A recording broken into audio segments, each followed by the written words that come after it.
orang kaya yang di Menteng ya dia nggak perlu ini bahwa ada kekurangan.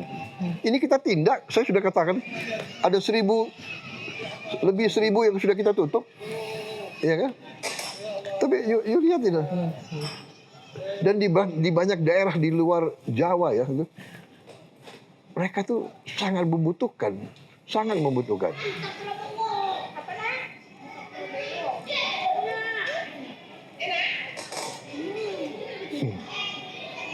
Tapi yang sedih kalau dia bungkus untuk bawa pulang, ya.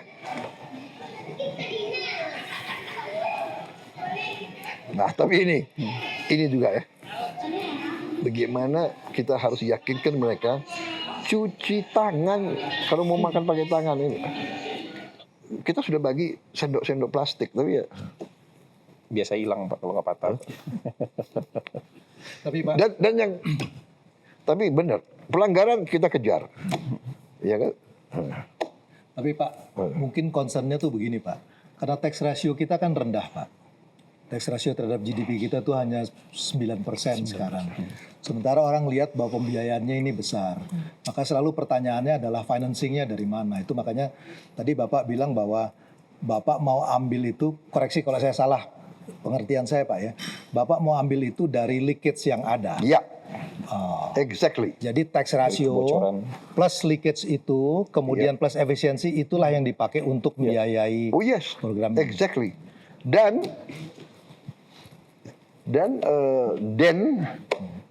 Dewan Ekonomi Nasional dipimpin Pak Luhut sendiri yang lapor ke saya dengan GovTech, dengan digitalisasi semua ini bisa terus mengurangi kebocoran. Ya, 240 triliun Pak. Ya, kemudian perhitungan DEN sendiri bahwa tax ratio kita dalam waktu dekat bisa naik 3,5%. Kalau benar itu kita sudah setingkat sama ASEAN lain. Dan begini, kita lihat, maaf ya, kalau tren 3 bulan ini naik 30%, 30%,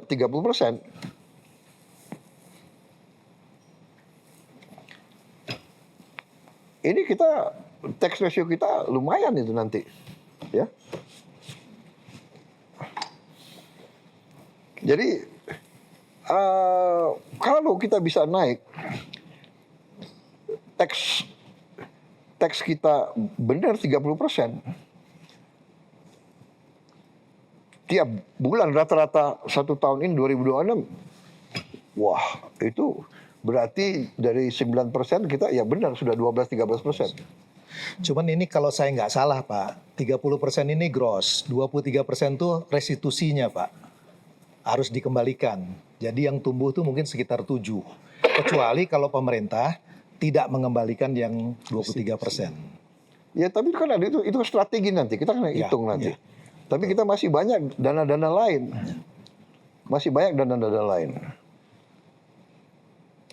Oke? Break? Pak Presiden. Terakhir aja Pak. Boleh terakhir. Terakhir untuk kemudian Masih ada terakhir semua terakhir jadi. Nggak, biar muter. Setelah itu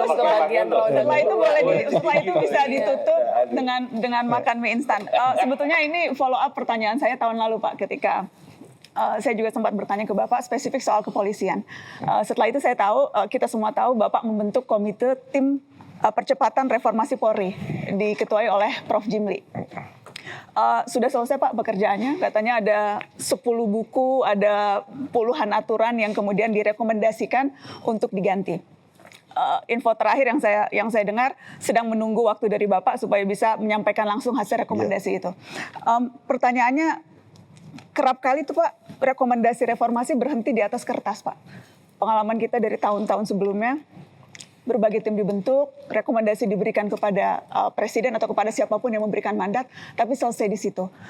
Saya ingin minta komitmen Bapak untuk jika nanti ternyata beberapa hasil rekomendasi membutuhkan komitmen kuat presiden untuk menyentuh hal-hal yang selama ini dianggap sulit disentuh karena berhubungan dengan struktur kekuasaankah atau dalam pertarungan internal di lembaga tertentu, apakah Bapak akan tetap melaksanakan rekomendasi itu atau akan melihat situasi atau bagaimana Pak? Jadi begini, sekali lagi saya dipilih oleh rakyat Indonesia, saya dilantik, saya disumpah. Jadi memang yang saya ingin lakukan adalah transformasi bangsa, saya ingin perbaiki kondisi bangsa itu semua. Termasuk di situ adalah alat-alat penegak hukum. Karena hukum, the rule of law itu bagian penting daripada negara yang kuat dan berhasil. Ya. Jadi yang saya katakan adalah hasrat untuk memperbaiki semua lembaga, termasuk kepolisian, itu tidak semata-mata harus dari suatu komite reformasi. Tapi komite reformasi adalah alat bantu yang sangat penting. Ya, kita pelajari nanti yang mana kita bisa lakukan cepat, kita lakukan. Yang mana kita anggap belum bisa dilakukan, ya kita mungkin tunda. Ya kan, nanti ada banyak argumen, ya kita lihat nanti. Kita akan ambil keputusan yang rasional. Tapi bahwa negara butuh lembaga-lembaga penegak hukum yang profesional, yang bersih, yang tidak korup, yang penuh integritas, itu mutlak.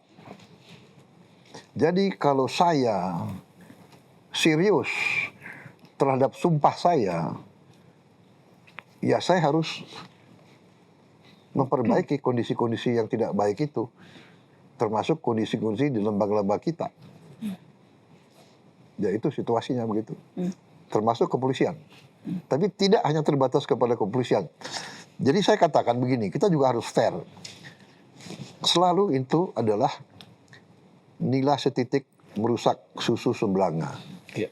Mungkin beberapa oknum, tapi dia punya